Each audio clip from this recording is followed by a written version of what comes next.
Bapak, Ibu, dan Saudara, segenap warga GKJ Pekalongan maupun simpatisan dimanapun panjenengan berada, GKJ Pekalongan mengundang kita semua untuk ikut dalam perayaan Perjamuan Kudus besok pada hari Minggu tanggal 3 Maret di Gereja Induk dan tanggal 10 di Pepandan Comal serta Kaligawe.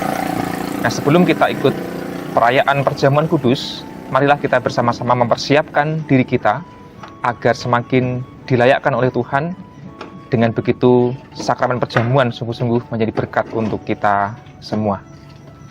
Untuk mempersiapkan diri, ada bacaan Alkitab yang akan mendasari perenungan kita, yang terambil dari kitab Yoel, pasal yang kedua, ayat 12 sampai dengan ayat yang ke-14.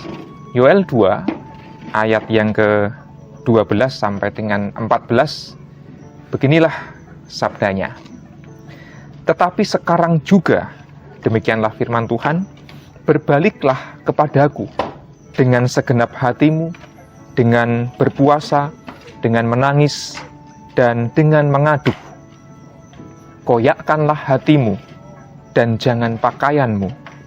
Berbaliklah kepada Tuhan Allahmu, sebab Ia pengasih dan penyayang, panjang sabar dan berlimpah kasih setia, dan Ia menyesal karena hukumannya.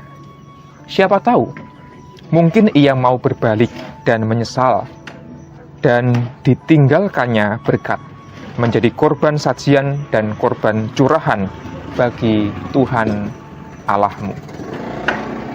Bapak, Ibu, dan Saudara yang terkasih, ada beberapa alasan yang bisa membuat seseorang itu bertobat, berbalik kepada Allah. Yang pertama adalah, barangkali ada orang yang bertobat karena terpaksa atau karena dipaksa. Entah dipaksa oleh keadaan, sudah tidak berdaya lagi, kemudian ya sudah, jalan satu-satunya adalah bertobat. Atau dipaksa oleh orang lain, dipaksa oleh seseorang yang punya kuasa untuk bisa bertobat. Nah, pertobatan yang didasari oleh keterpaksaan barangkali bisa dikerjakan dan barangkali ujungnya pun akan indah. Seseorang bisa bertobat meskipun bukan dengan ketulusan pada awalnya, meskipun ada dalam keterpaksaan bahkan ketakutan. Itu yang pertama. Yang kedua, orang bisa bertobat karena sudah jenuh, sudah lelah dengan segala perbuatan dosanya. Kemudian orang sampai pada titik, sudah saatnya aku bertobat, sudah terlalu banyak dosa yang kuperbuat, sudah terlalu lama aku melakukannya. Tetapi yang ketiga, yang bagi saya alasan yang paling baik untuk bertobat, dan ini sesuai dengan kekristenan, adalah kita bertobat karena kesadaran akan kasih Allah. Kita bertobat, sekali lagi, karena sadar Allah itu penuh kasih, Allah itu mengampuni kita. Maka kita bertobat bukan karena keterpaksaan, bukan karena keharusan. Kita bertobat bukan juga karena kejenuhan semata, melainkan kita bertobat karena kerentak wonten ing manah kita sami, karena kesadaran dan dorongan dari batin kita. Nah, seruan dari Nabi Yoel nampaknya bukanlah seruan yang dimaksudkan untuk memaksa orang-orang Israel agar mereka segera bertobat kepada Allah. Bukan pula semata karena orang Israel sudah terlalu lama sehingga mereka jenuh dan bosan dengan dosanya. Melainkan menariknya Yoel mengingatkan bahwa pertobatan dilakukan dengan segera, tidak ditunda-tunda, karena kasih Allah itu sungguh luar biasa. Yoel berkata, sekarang juga berbaliklah kepada Allah dengan segenap hatimu, koyakkanlah hatimu dan jangan pakaianmu.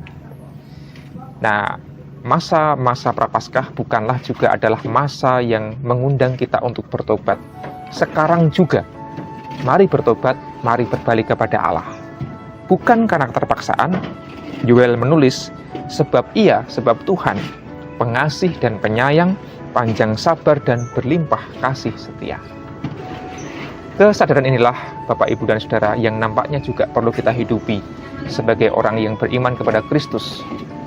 Dan perjamuan kudus kita akan kita rayakan juga dalam suasana Prapaskah, di mana kita memang diundang untuk bertobat, menghayati betapa Allah kita di dalam Kristus adalah Allah yang panjang sabar, penuh kasih setia, Allah yang pengasih dan Allah yang penyayang, yang rela berkorban untuk menyelamatkan kita semua. Jikalau Allah demikian besar kasih-Nya, masa kita tidak mau bertobat? Mari segera bertobat, berbalik kepada Allah, dan kita rayakan perjamuan dengan menghayati betapa besar kasih-Nya kepada kita.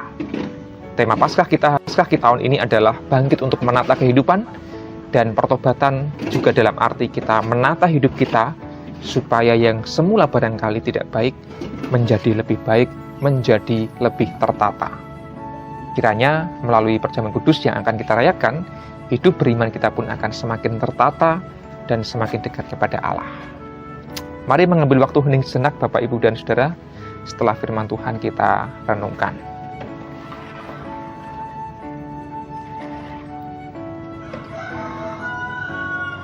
Saat hening cukup, ada 3 pertanyaan yang perlu kita refleksikan bersama sebelum kita menerima perjamuan kudus. Yang pertama adalah, apakah kita menghayati bahwa hidup kita adalah hidup yang tidak selamat karena dosa?